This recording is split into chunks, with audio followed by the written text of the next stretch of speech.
안녕하세요. 문화적 심리학통일연구소장 심리학자 심진섭입니다. 벌써 2024년이 시작한 된지 벌써 3주째인가 됩니다.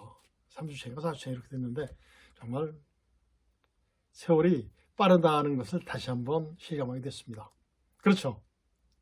자, 지난 시간에 이어서 만일에 북한이 변화하게 된다면 우리는 어떻게 해야 될까? 어떻게 될까요? 전쟁을 해야 될까요? 그런 것이 아니라 이제 그들의 붕괴를 촉진시킬 수 있는 방법이 뭐 있죠? 김정일이가 가장 무서워했던 것, 김정은이가 또 가장 무서워하는 것, 이게 바로 뭐죠? 심리전이죠. 저는 심리전이라고 표현하지 않는데 심리전입니다. 가장 일상적으로 쓰는 용어가 심리전이기 때문에 그렇죠. 자, 심리전이라는 단어는 뭐예요? 여러분들께 제가 벌써 몇 번째 말씀드리는 것 같은데 100번, 10번 계속 들어도 지루하지 않습니다. 우리는 대개 일상에서 널리 사용되고 있는 용어죠. 심리전이. 지나가는 어린아이한테 물어봐도 심리전은 압니다.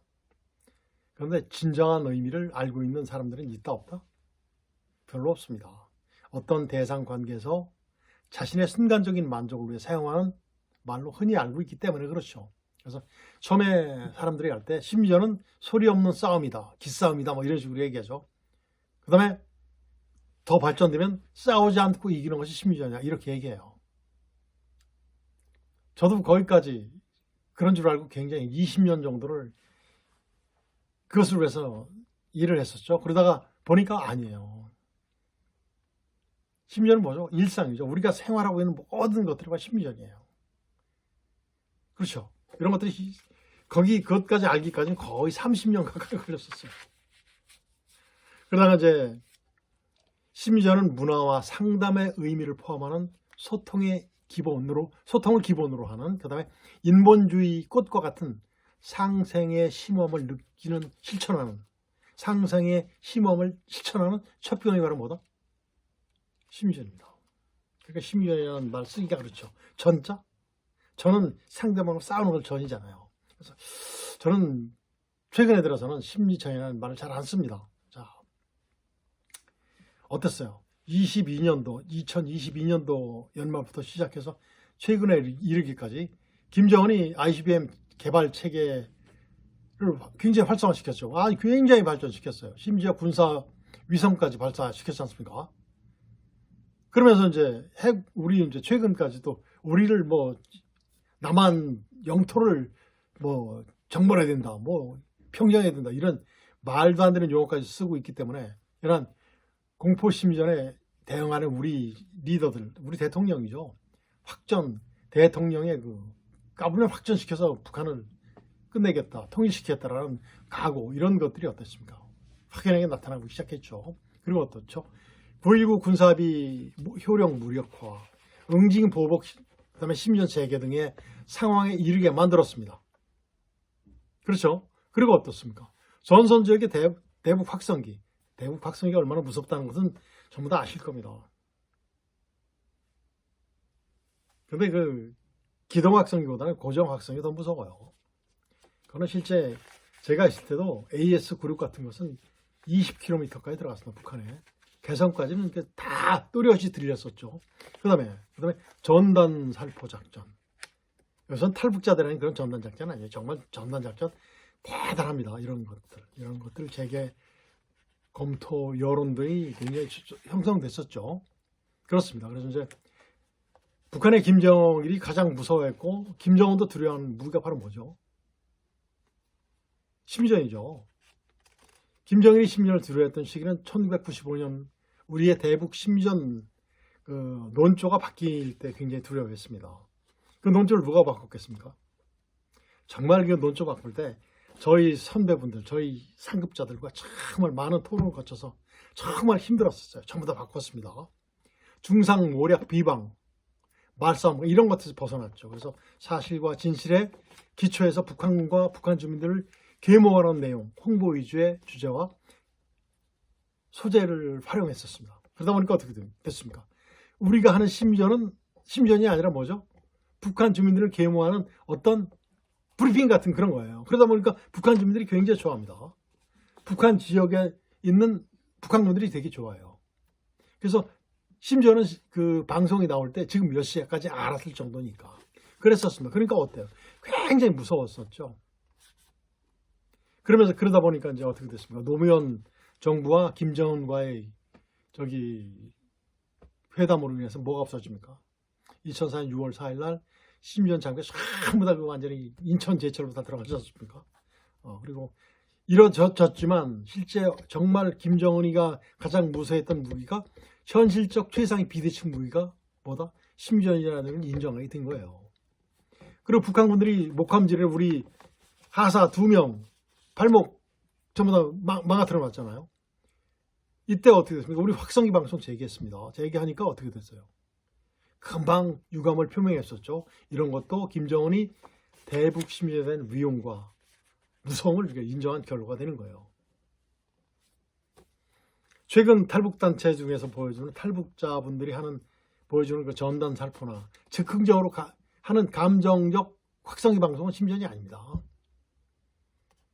그런 거 아니에요. 그 같은 방법은 1995년 이전의 심전으로 회귀하는 싸움박질이에요.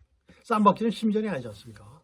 물론 작은 의미의 고전적 의미의 심전은 될 수 있겠지만 정말 포용하고 진일보가 아니고 정말 그 현대적 의미의 심전으로 발전 방법이 아니기 때문에 그렇죠. 그렇습니다. 그래서 우리 심전은 이제 변화를 해야 됩니다. 심전의 공격력은 뭐죠? 감정적 즉흥적인 대응이 아니라 설득력이죠. 가장 무서운 건 설득력이에요. 설득력인데 그보다 더 발전시켰지 않습니까? 심지어는 인간 중심의 상담을 활용하는 내담자 중심의 상담을 활용하는 것을 전제로 해야 됩니다. 그래서 북한과 북한 주민이 스스로 결정해야지 효과가 상승하겠죠. 그리고 중상 비방과 모략 억지 주장은 심리니까 아닐까요? 아니죠. 지금 우리나라 정치계에서도 모략 중상 억지 주장 계속 반복적으로 주장하는 그런 무리들이 있어요. 북한하고 똑같아요. 자, 그래서 정말 현재와 같은 심전의 호기에 부합하는 심전은 어떻게 전개해야 될까요? 어떻게 될까요? 설득하려 들면 설득당한 사람이 어떻게 됐습니까? 어떻게 됩니까? 기분 나쁘죠. 당한 거 아니야라는 느끼는데 그 자체를 지향해야 돼요. 상담의 활용, 즉 자기가 결정하도록 해주는. 지금 정치에서 보면 여당, 야당 서로 설득하려고 그러죠. 설득됐으면 어떻게? 보복이 들어옵니다. 아니에요. 이런 것들이 바로 고전적 의미의 심리전이에요. 그래서 이제 뉴스용 논조가 좋겠죠. 뉴스, 팩트. 그런데 정말 우리 방송에서 정말 국민들을 배신하는 그런 방송들이 있더라고요. 저도 들어보니까 야, 이거는 팩트가 아니야. 그 기자들의 주장일 뿐이야 라는 생각이 드는 방송도 있더라고요. 그래서 이런 뉴스는 아니고 정말 팩트를 보여주면 좋겠어요. 그리고 이제 김정은의 반민족적 행위, 김정은의 리더십 혼재, 김정은의 폐륜 행위 등 이런 것들을 해줌으로써 어떻게 되겠습니까? 북한 주민과 김정은이 분리되겠죠. 서서히 분리되는 거죠. 이런 것들이 좋겠습니다. 그리고 인간 중심의 상담이라는 것을 심지어로 발전시켜주면 어떻게 될까요? 스스로 결정시켜줄 수 있는 지표력 활용을 제공해 준다면 굉장히 효과가 있을 겁니다. 그리고 사람은 자유스러워지는 것을 좋아하지 않습니까? 그게 뭐죠? 의식, 전의식, 무의식, 어떤 말? 무의식이죠. 무의식을 자극해서 인본주의적으로 승화시키면 어떻다? 굉장히 효과적이에요. 심전의 역할이 바로 뭐다?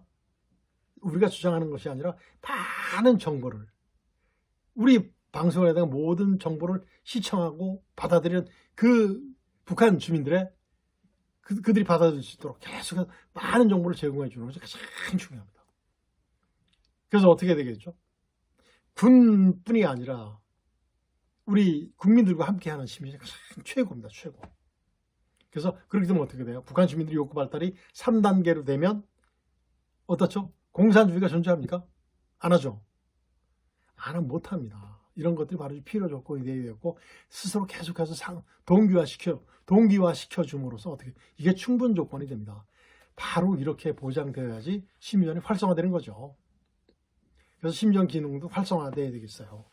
즉 국가심리전 기능과 국방심리전 기능이 대적심리전 기능이죠. 이것이 활성화돼야 돼요. 그리고 지금은 제가 말씀드렸지만 실제 전문가들 별로 좀 부족합니다. 그래서 전문가 양성이 필요하죠. 그리고 심리전 장비도 보강이 필요합니다. 이 심리전 장비는 포탄이라든가 미사일 같은 좀 비싸지가 않아요. 불과 수십억이면 다 해결이 끝납니다. 그래서 전선 지역의 지역 확성기 방송, 기동 확성기 방송을 이제 같이 해주면 되게 좋겠죠. 이렇게 보강되고, 그 다음에 심리전 장비 개발, 지금 북한으로 할 수 있는 방송이 FM밖에 없다고 그러죠. 그래서 AM으로도 전파가 만들어져야 되겠고, 심리전 전문 TV 방송국 나와야 되겠죠. 인터넷, SNS 등을 활용하는 사이버 심리전의 활성화가 굉장히 요구되는 거예요. 그리고 이제 우리가 했던 심리전이 어떻게 잘 북한 주민들한테 효과가 있었나 하는 효과 분석 체계, 그 전문가적인 그런 입장이죠.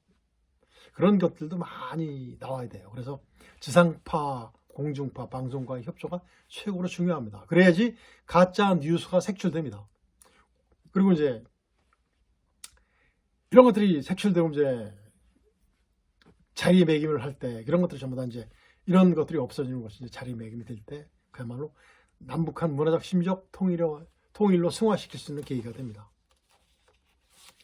대부분의 전쟁은 승리를 위해서 막 파괴와 살인이 전제되어 있죠. 그래서 거기서 얻어진 승리는 뭐죠?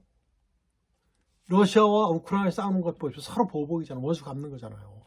그리고 보다 상대적으로 더 무서운 무기를 만드는 것, 비대칭 무기를 만들려고 혈안이 되어 있는 것입니다. 그래서 이런 것들이 바로 이제 우리를 어렵게 하는 상황들이죠. 그리고 북한의 공포심리는 우리를 굉장히 무섭게 만들죠. 그렇지만 무섭지 않습니다. 그런데 더 무서운 것은 그들을 도와주는 극단적 이기주의자들의 그 국민을 호도하는 무리들이죠. 왜곡된 논리도 다양하게 발전할 겁니다. 북한은 어떻다? 북한에 사는 심지어는 공작 전술이에요. 공작 전술. 그리고 우리 좌파들이 쓰는 전술이 다 공작 전술이잖아요.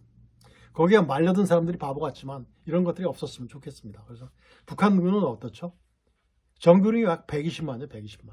그 다음에 예비 전력이 총을 쏠 수 있는 전력이 80만. 어떻습니까? 굉장히 무섭죠. 굉장히 무섭습니다. 그래서 한반도에서 전쟁을 억제하고 자유민주주의 체제로 심리적 문화적 통일에 대한 준비가 뭘까요? 정말 발전시켜줘야 될 것이 바로 심리전입니다. 정말 심리전이 중요한데 이 자체를 정말 모르고 있어요. 여러분들 좀 더 아시지만은 실제 정책자들은 잘 몰라요. 안타깝지만 어쩔 수 없습니다. 오늘은 여기서 마치겠습니다. 안녕히 계십시오.